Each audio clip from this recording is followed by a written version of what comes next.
ചേട്ടനെ അവരും കെട്ടി വാ. അയ്യോ നീ എന്തുണ്ട് വിശേഷം? നല്ല വിശേഷം. എന്താണ് താറ്റണ്ടാണോ പോയി? നാണം കൊണ്ടാണ് ഏട്ടാ. നാണം കൊണ്ടാ? ഒരു സുപ്രഭാതത്തിൽ സംഭവിച്ചു ഉപദ്രവിക്കുന്നത് സത്യം. ഹലോ ഹലോ,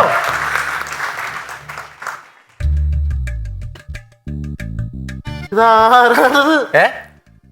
എന്റെ ദൈവമേ, എത്ര നാളുകൊണ്ട് ഞാൻ കാണാൻ ആഗ്രഹിക്കണമെന്നറിയോ? സത്യം ചേട്ടൻ ഒരു ഒരൊറ്റ എടി, ഇത് നിന്റെ ബന്ധുവായിരുന്നാ? എനിക്കറിഞ്ഞൂടായിരുന്നു. ഇനി ഞാൻ ഷൈൻ ചെയ്യും. ഞാൻ പണി സൈറ്റിലൊക്കെ പോയി ഷൈൻ ചെയ്യും. എന്റെ ബന്ധുവാണോ ഞാൻ പറയും എല്ലായിടത്തും. ഒരൊറ്റ കാര്യം ചെയ്യുക, പാൻ ഉണ്ടെങ്കിൽ നെഞ്ചിലൊരു ഒപ്പിട്ടുക. ഒരു കടി തന്നാ മതിയോ? ഇല്ല, വേണ്ട, ഒരു ഒപ്പ് വേണം. എനിക്ക് എല്ലാം കൊണ്ട് കാണിക്കാനാണ്. അനിയന്മാരായ ഇങ്ങനെ വേണം. സത്യം, ഞാൻ എന്റെ ദൈവമേ, എന്റെ അമ്മ, എന്റെ അച്ഛൻ, എന്റെ കൂട്ടുകാർ എന്ത് പറയും, ഇതുപോലെ ഇത്രയും നിന്റെ ഇത്രയും വലിയൊരു ചേട്ടനുണ്ടായിട്ടാണ് നിന്നെ എന്റെ ഓഫീസ് വിട്ടത് പണ്ട്.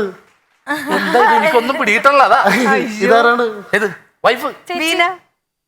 അല്ലല്ല, മറ്റേ വൈഫാ. മറ്റേ വൈഫാ? എന്തൊക്കെയായിട്ടാ പറയുന്നേ? ഏത് വൈഫ്? മറ്റേ വൈഫ്. ഇതാണ് എന്റെ വൈഫ്.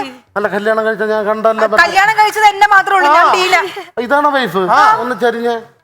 അല്ല, ഇതല്ലല്ല, മറ്റേ നമ്മള് ടിവിയിലൊക്കെ കണ്ട വൈഫ്. അതോട് ഏത് ടിവിയില്?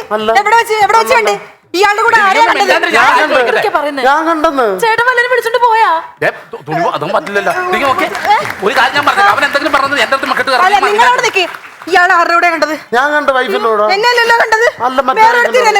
സത്യം പറഞ്ഞോ, ഞാനല്ലാതെ നിങ്ങൾക്ക് എത്ര ഭാര്യമാരുണ്ട്? ഞാനല്ലെന്ന്. പിന്നെ മാത്രമേ ഭാര്യയുള്ളൂ. പാപ്പ എവിടെ? പാപ്പേ ഞാൻ അച്ചാറിട്ട് വെച്ചേക്കിയ പാപ്പേനാ. എനിക്ക് അച്ഛനാ ഉള്ളത്. നിങ്ങൾ മതം മാറിയാ? സത്യത്തിനോട് തീരുമാനം ഉണ്ടാക്കാതെ ഞാൻ ഇനി വീട്ടിൽ നിൽക്കത്തില്ല. സത്യം പറഞ്ഞു, ആരാ പെണ്ണ്? ചേട്ടന്റെ വൈഫ്. ഓ, എന്റെ ഏതാണ് യഥാർത്ഥ വൈഫ്? യഥാർത്ഥ വൈഫാണ് ഇത്. അല്ല, അപ്പൊ മറ്റേതാ? ഏത്? നസ്രിയ. നസ്രിയ? പുഷ്പയിലെ ഭഗത് ബാസിലല്ലേ ഇത്?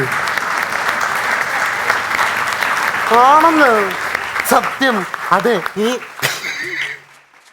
ഈ ചന്ദനത്തടി ഞാൻ ഇവളുടെ ഭർത്താവാണ്, മോഹനൻ.